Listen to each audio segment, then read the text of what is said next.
ਸਤਿ ਸ਼੍ਰੀ ਅਕਾਲ ਜੀ, ਮੈਂ ਪ੍ਰਦੀਪ ਧੀਮਾਨ ਤੇ ਤੁਸੀਂ ਦੇਖ ਰਹੇ ਹੋ voice of Punjab TV. Punjab Congress ਦੇ ਵਿੱਚ ਇਨੀ ਦਿਨੀ ਇੱਕ ਵੱਖਰਾ ਕਲੇਸ਼ ਛਿੜਿਆ ਹੋਇਆ ਹੈ। ਹਾਲਾਂਕਿ ਬੀਤੇ ਕਈ ਮਹੀਨਿਆਂ ਤੋਂ ਕਲੇਸ਼ ਤਾਂ ਕਈ ਤਰ੍ਹਾਂ ਦੇ ਚੱਲ ਰਹੇ ਨੇ, ਪਰ ਇਸ ਵਾਰੀ ਕਲੇਸ਼ ਬੜਾ ਪਰਸਨਲ ਛਿੜਿਆ ਹੋਇਆ। ਗੱਲ ਕਰੀਏ ਨਾ ਤਾਂ 18 ਨੁਕਤੀ ਏਜੰਡਿਆਂ ਦੀ ਗੱਲ ਹੋ ਰਹੀ ਆ, ਨਾ ਹੀ ਲੋਕਾਂ ਦੇ ਮਸਲਿਆਂ ਦੀ ਗੱਲ ਹੋ ਰਹੀ ਆ। ਤੇ ਗੱਲ ਕਰੀਏ ਪੰਜਾਬ ਪ੍ਰਦੇਸ਼ ਕਾਂਗਰਸ ਦੇ ਪ੍ਰਧਾਨ ਨਵਜੋਤ ਸਿੰਘ ਸਿੱਧੂ ਦੀ, ਤਾਂ ਉਹ ਵੀ ਹੁਣ ਇਹਨਾਂ ਗੱਲਾਂ ਨੂੰ ਲੈ ਕੇ ट्वीट करते नजर आ रहे हैं। जबकि पहला एक कलेश जो सी उन्हां वल्लों ही छेड़े गए सी। पहला अस्तीफा दे दिता जाता है, फिर अहुदा वापस स्वीकार लिया जाता है, ते उस तो बाद जिहड़ी ट्वीट आउंदी है वो हुण पंजाब दे असल मुद्दिआं नूं लैके आउंदी है। पर आउंदी है उस तो बाद जदों नवजोत कौर सिद्धू जो ने ओह मीडिया दे विच एक बयान दे दिंदे ने कैप्टन अमरिंदर सिंह अते अरूसा आलम बारे। बीते दिन बहुत सारे जो मंत्री ने, जो विधायक ने, उन्हां वल्लों लगातार बयानबाजी दी जा रही है अरूसा आलम अते कैप्टन अमरिंदर सिंह दे निजी रिश्तियां बारे। जिवें कि गल करिए तां सुखजिंदर सिंह रंधावा ने कहा सी कि हो सकता है कि अरूसा आलम दे ISI नाल संबंध होण ते इस दी जांच दी मंग कीती सी। उस तो बाद उन्होंने कहा सी कि यह जो मसला है वह स्टेट गवर्नमेंट दा बिल्कुल नहीं है। दूजे पासे गल करिए तां लगातार जो ने रवीन ठुकराल वालों भी ट्वीट किए जा रहे सीगे। इन्हां गल्लां दे जवाब दे विच सुखजिंदर रंधावा नूं निशाना बनाया गया सी अते इसे प्रकार जो है मुहम्मद मुस्तफा नूं निशाना बनाया गया सी। ते बीती रात भी एक ट्वीट किया गया सी रवीन ठुकराल वालों मुहम्मद मुस्तफा नूं लैके। गल करिए तां अरूसा आलम दे नाल रज़िया सुल्ताना दी अते उन्हां दी बेटी दी एक तस्वीर जो है वो उन्हां ने दिखाई सी अते पुछया सी कि जो ये तस्वीर है इसनूं तुसीं की समझोगे। ਤੇ ਇਸ ਦੇ ਨਾਲ ਹੀ ਜੇ ਗੱਲ ਕਰੀਏ ਤਾਂ ਨਵਜੋਤ ਸਿੰਘ ਸਿੱਧੂ ਦੀ ਜੋ ਵਾਈਫ ਨੇ ਨਵਜੋਤ ਕੌਰ ਸਿੱਧੂ, ਉਹਨਾਂ ਵੱਲੋਂ ਬਿਆਨਬਾਜ਼ੀ ਕੀਤੀ ਗਈ ਸੀ ਕਿ ਰਿਸ਼ਵਤਾਂ ਲੈ ਲੈ ਕੇ ਭਰਤੀਆਂ ਕੀਤੀਆਂ ਗਈਆਂ ਤੇ ਗਿਫਟ ਦੇ ਦਿੱਤੇ ਗਏ ਅਰੂਸਾ ਆਲਮ ਨੂੰ ਕੈਪਟਨ ਅਮਰਿੰਦਰ ਸਿੰਘ ਵੱਲੋਂ। ਜਿਸ ਤੋਂ ਬਾਅਦ ਹੁਣ ਨਵਜੋਤ ਸਿੰਘ ਸਿੱਧੂ ਜੋ ਨੇ ਉਹ ਪਲਟਦੇ ਨਜ਼ਰ ਆ ਰਹੇ ਨੇ ਤੇ ਫਿਰ ਤੋਂ ਜੋ ਧਿਆਨ ਹੈ ਉਹ ਪੰਜਾਬ ਦੇ ਮੁੱਦਿਆਂ ਦੀ ਗੱਲ ਤੇ ਆ ਗਏ ਨੇ, ਉੱਥੇ ਲਿਆਉਣ ਦੀ ਕੋਸ਼ਿਸ਼ ਕਰ ਰਹੇ ਨੇ। ਤਾਂ ਤੁਹਾਨੂੰ ਦੱਸ ਦਈਏ ਕਿ ਨਵਜੋਤ ਸਿੰਘ ਸਿੱਧੂ ਨੇ ਸਭ ਤੋਂ ਪਹਿਲਾਂ ਅੱਜ ਇੱਕ ਟਵੀਟ ਕੀਤਾ ਹੈ, ਉਹਦੇ ਬਾਰੇ ਤੁਹਾਨੂੰ ਦੱਸਦੇ ਹਾਂ। उन्होंने लिखा है कि धुंध नूं साफ करन दिओ, पंजाब दी पुनर सुरजीती दे मारक ते असलीयत सूरज की तरह चमकण दिओ। स्वार्थी स्वार्थां दी राखी करन वालियां तो दूर हो के सिर्फ उस राह ते ध्यान केंद्रित करिए जो जितेगा पंजाब, जितेगी पंजाबियत ते जितेगा हर पंजाबी ते वल लै जावेगा। इस तो बाद उन्होंने लिखा कि ना पूरा करया जाण वाले नुकसान अते डैमेज कंट्रोल लई आखिरी मौका जो है वो चोणां ने। सूबे दे स्रोतां नूं निजी जेबां 'च जाण दी बजाए सूबे दे खजाने 'च कौन वापस लियावेगा? साडे महान राज नूं खुशहाली वाल जिंदा करन लई पहल कदमी कौन करेगा? अगवाई कौन करेगा? इस तो बाद उन्होंने लिखा कि पंजाब नूं अपने असल मुद्दिआं ते वापस आउणा चाहीदा है जो हर पंजाबी अते साडीआं आउण वालीआं पीढ़ियां लई चिंता दा विशा हन। असीं वित्ती एमरजेंसी दा मुकाबला किवें करांगे जो इस वेले साडे सामने खड़ी है। मैं असल मुद्दिआं ते कायम रहांगा ਅਤੇ ਉਹਨਾਂ ਨੂੰ ਪਿੱਛੇ ਨਹੀਂ ਰਹਿਣ ਦੇਵਾਂਗਾ।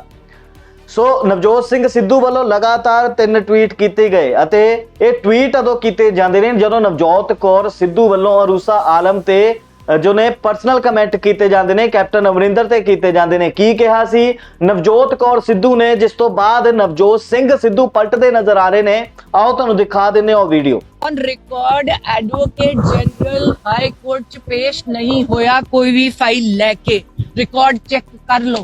जे किते कैप्टन अमरिंदर सरकार सीरियस हुंदी तुसी मैनू दसो AG हाई कोर्ट दे किसी केस च पेश क्यों नहीं होया? सारियां सरकारी जमीनां जिन्नियां उन्हां नू बचान एक भी वकील क्यों नहीं गया? कादे लई एडवोकेट जनरल हुंदा है? एडवोकेट जनरल रखा ही इस गल लई हुंदा है कि जेड़े केस होए हैं उन्हां ते कार्रवाई करे। हुण तुसी तां उदों छड्ड के गए हो डरा डरा के, सारी टाइम पार्टी नूं डरांदे रहे।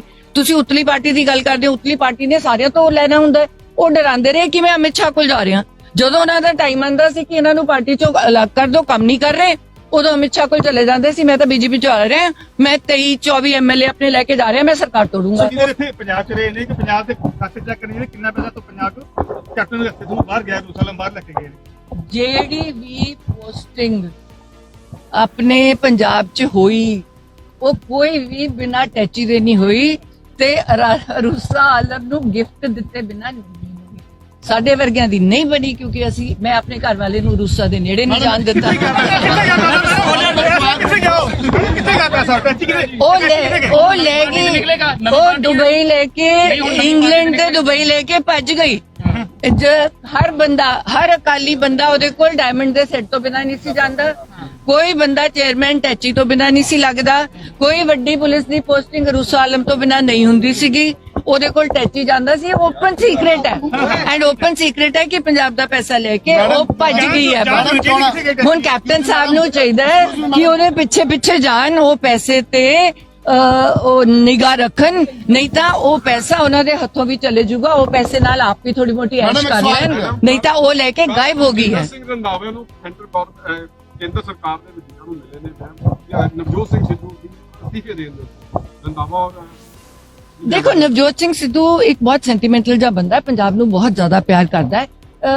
ਉਹ ਥੋੜੇ ਇੰਜ ਪੋਲਿਟਿਕਸ ਲੈ ਕੇ ਚੱਲਦੇ ਹੈ ਵੀ ਕੁਝ ਵੀ ਗਲਤ ਨਹੀਂ ਹੋਣਾ ਚਾਹੀਦਾ। ਜੇ ਆਪਾਂ ਇਹ ਵਾਲਾ ਐਟੀਟਿਊਡ ਲੈ ਕੇ ਚੱਲਾਂਗੇ, ਹਮੇਸ਼ਾ ਕਰੈਕਸ਼ਨ ਹੈ ਨਾ ਜਿਹੜੀ, ਉਹ ਇੱਕ ਸਲੋ ਪ੍ਰੋਸੈਸ ਹੈ। ਟਾਈਮ ਥੋੜਾ ਹੈ, ਜਿਵੇਂ ਤੁਸੀਂ ਕਹਿੰਦੇ ਹੋ ਫਰਸਟ੍ਰੇਸ਼ਨ ਆ ਜਾਂਦੀ ਹੈ ਵੀ ਟਾਈਮ ਥੋੜਾ ਹੈ। ਲੋਕਾਂ ਨੂੰ ਵਾਅਦਾ ਕੀਤਾ ਇੱਕਦਮ ਹੋਵੇ, ਇੱਕਦਮ ਹੋਵੇ, ਇੱਕਦਮ ਹੋਵੇ, ਇੱਕਦਮ ਪੋਸੀਬਲ ਨਹੀਂ ਹੁੰਦਾ ਲੀਗਲੀ। ਤੁਸੀਂ ਲੀਗਲੀ ਕਈ ਕੰਮ ਨਹੀਂ ਕਰ ਸਕਦੇ ਜਿਹੜੇ ਬੈਕਫਾਇਰ ਕਰਨ। ਉਹਦਾ ਚੰਨੀ ਜੀ ਤਾਂ ਬਾਕੀ ਜੀ ਦਾ ਇਹੀ ਮਤਲਬ ਸੀਗਾ ਕਿ ਆਪਾਂ ਖੜੇ ਪੈਰ ਕਰੀਏ, ਸਟਰੋਂਗ ਫੁਟਿੰਗ ਤੇ ਆਪਾਂ ਇਹ ਐਕਸ਼ਨ ਲਈਏ। ਇਹ ਨਾ ਹੋਏ ਕਿ ਬੈਕਫਾਇਰ ਹੋ ਕੇ ਪੀਪੀਏ ਵੀ ਕੈਨਸਲ ਕਰ ਦਈਏ ਇਲੈਕਟ੍ਰਿਸਿਟੀ ਦੇ, ਉਹ ਬੈਕਫਾਇਰ ਹੋ ਕੇ ਆਪਣੇ ਸਿਰ ਤੇ ਆਣ। ਸੋ ਇਹ ਨਹੀਂ ਵੀ ਹੋਊਗਾ ਨਹੀਂ, ਇਨ ਪ੍ਰੋਸੈਸ ਹੈ। ਅੱਜ ਦੇ ਟਾਈਮ 'ਚ ਜਿੰਨੀ ਵੀ ਕੈਬਨਿਟ ਹੈ ਤੇ ਸੀਐਮ ਹੈ, ਉਹ ਬਹੁਤ ਸੀਰੀਅਸ ਹੈ ਇਸ ਗੱਲ ਬਾਰੇ। ਉਹਨਾਂ ਨੇ ਬੈਠੇ ਨਵਜੋਤ ਨੂੰ ਸਮਝਾਇਆ ਵੀ ਸਾਰਾ ਇਨ ਪ੍ਰੋਸੈਸ ਚੱਲ ਰਿਹਾ, ਇਹ ਨਾ ਸੋਚੋ ਵੀ ਇਹ ਬੰਦੇ ਲੱਗੇ ਆ ਤਾਂ ਇਹ ਐਕਸ਼ਨ ਨਹੀਂ ਕਰਨਗੇ, ਉਸ ਐਕਸ਼ਨ ਲਈ ਹੋਰ ਬੰਦੇ ਰੱਖੇ ਜਾਣਗੇ। ਸੋ ਬੰਦਾ ਕਨਵਿੰਸ ਹੋ ਗਿਆ, ਉਹ ਆਪਣੀ ਬਣਾ ਰਹੀ ਹੈ ਪਾਰਟੀ। ਉਹਨਾਂ ਨੇ ਨੀਅਰਲੀ ਪੰਜਾਬ ਦੇ ਪ੍ਰੈਜ਼ੀਡੈਂਟ ਤੇ ਸਾਰੇ ਵਰਕਿੰਗ ਪ੍ਰੈਜ਼ੀਡੈਂਟ ਦੀ ਲਿਸਟ ਪੂਰੀਆਂ ਕਰ ਲਈਆਂ। ਸਾਰੀ ਰਾਤ ਬੈਠ ਕੇ ਕੰਮ ਚੱਲ ਰਿਹਾ ਹੈ ਤੇ ਆਉਣ ਵਾਲੇ ਇੱਕ ਅੱਧੇ ਦਿਨ ਸਾਰੀ ਪਾਰਟੀ ਅਨਾਉਂਸ 2022 ਦੇ ਵਿੱਚ ਨਵਜੋਤ ਸਿੰਘ ਸਿੱਧੂ ਮੈਡਮ ਕੰਮ ਕਰਨਗੇ। ਮੈਡਮ ਪ੍ਰਧਾਨ ਨੇ ਪਾਰਟੀ ਦੇ, ਅੱਜ ਕੋਈ ਵੀ ਪ੍ਰੈਜ਼ੀਡੈਂਟ ਨਹੀਂਗਾ, ਕੋਈ ਵੀ ਬਲਾਕ ਪ੍ਰਧਾਨ ਨਹੀਂਗਾ। ਤੁਸੀਂ ਇਹ ਮੰਨਦੇ ਹੋ ਕਿ ਹੁਣ ਉਹ ਨਾਰਾਜ਼ ਸੀ, ਹੁਣ ਮੰਨ ਕੇ ਕੰਮ ਕਰਨਗੇ ਕਿਉਂਕਿ ਚੁਣਾਵ ਵੀ ਲੱਗਿਆ ਗਿਆ? ਬਿਲਕੁਲ ਵੀ ਨਹੀਂ। ਉਹਨਾਂ ਨੇ ਲਿਸਟ ਦੀ ਜਿਹੜੀ ਪਰਮਿਸ਼ਨ ਹੈ ਉਹ ਸ਼ੁਰੂ ਫਰਸਟ ਡੇ ਤੋਂ ਮੰਗੀ ਸੀਗੀ, ਪਹਿਲੇ ਹਫਤੇ 'ਚ ਲਿਸਟ ਬਣ ਗਈ ਸੀ। ਪਰ ਤੁਸੀਂ ਆਪਣੀ ਮਰਜ਼ੀ ਦੇ ਨਹੀਂ ਲਾ ਸਕਦੇ, ਸਰਵੇ ਹੁੰਦੇ ਹੈ, ਤੁਹਾਨੂੰ ਸਾਰੀ ਐਮਐਲਏਸ ਤੋਂ ਪਰਮਿਸ਼ਨਸ ਲੈਣੀਆਂ ਪੈਂਦੀਆਂ। ਬਹੁਤ ਸਾਰਾ ਲੰਬਾ ਪ੍ਰੋਸੈਸ ਸੀਗਾ। ਆਲਰੇਡੀ ਲਿਸਟ ਫਾਈਨਲ ਹੋ ਚੁੱਕੀ ਹੈ। ਜ਼ੀਰੋ ਹੋ ਗਏ। ਮੈਂ ਤਾਂ ਕਹਿੰਨੀ ਆ ਜਿੰਨੀ ਉਮਰ ਰਹਿ ਗਈ ਹੈ ਰੂਸਾ ਆਲਮ ਕੋਲ ਜਾਣ, ਉਹਨਾਂ ਦਾ ਤੇ ਬੇਟਾ ਸਾਰਾ ਪੈਸਾ ਲੈ ਕੇ ਭੱਜ ਗਿਆ ਪੰਜਾਬ ਦਾ, ਉਹਦੇ ਨਾਲ ਥੋੜੀ ਇੰਜੋਇਮੈਂਟ ਕਰ ਲੈਣ। ਜਿੱਥੇ ਉਹ ਗਈ ਹੈ ਉੱਥੇ ਕੋਈ ਨਾ ਕੋਈ ਆਨਰਰੀ ਪੋਸਟ ਲੈ ਲੈਣ। ਮੈਂ ਕਹਿੰਨੀ ਆ ਥੋੜੀ ਦੇਰ, ਕਿੰਨੀ ਜ਼ਿੰਦਗੀ ਬਾਕੀ ਹੈ, ਇੰਜੋਏ ਕਰਨ। ਨਹੀਂ ਤਾਂ ਇਹ ਨਾ ਹੋਏ ਕਿ ਉਹ ਉਡਾ ਕੇ ਪਰਲੇ ਪਾਸੇ ਚਲੀ ਜੇ। ਪਾਠ ਪੂਜਾ ਵੀ ਕਰ ਸਕਦੇ ਆ, ਸਾਰੀ ਦੁਨੀਆ 'ਚ ਘੁੰਮਣ ਤੇ ਕੋਈ ਨੁਕਸਾਨ ਨਹੀਂ ਹੋਗਾ।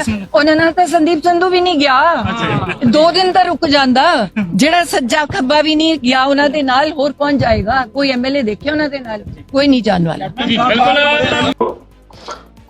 ਸੋ ਵੀਡੀਓ ਤੁਸੀਂ ਦੇਖੀ ਨਵਜੋਤ ਕੌਰ ਸਿੱਧੂ ਦੀ, ਜਿਸ ਤੋਂ ਬਾਅਦ ਨਵਜੋਤ ਸਿੱਧੂ ਦਾ ਬਿਆਨ ਆਉਂਦਾ ਏ।